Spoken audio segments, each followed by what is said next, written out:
બજારમાં સૂરજની કિરણો સોનેરી ઝળહળાટ સાથે વ્યાપારની ગતિને ઉજાગર કરી રહી હતી.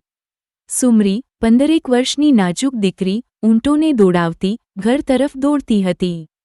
તેના વાળ હવા સાથે લહેરાઈ રહ્યા હતા, જાણે કોઈ પર્વત પરથી હિમસ્ખલન થઈ રહ્યું હોય.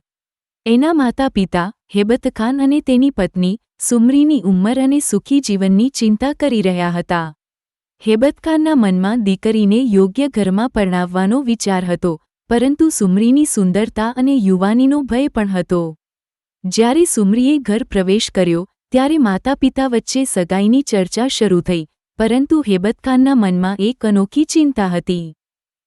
નાના વછેરા લાવીને મોટા કરવા અને લશ્કર માટે વેચવા એ પેઢીઓથી ચાલતો કારોબાર છે. મોહમ્મદ બિન કાસિમના લશ્કર સાથે આવીને આ કોમ સિંધમાં ઠરી ગઈ.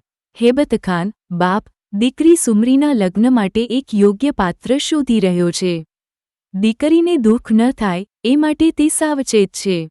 પરંતુ એક દિવસ એણે સાંભળ્યું કે સુમરીની સુંદરતા રાજાના મનમાં ઉતરવા લાગી છે. હવે એ વિચારતો રહ્યો કે શું કરવું.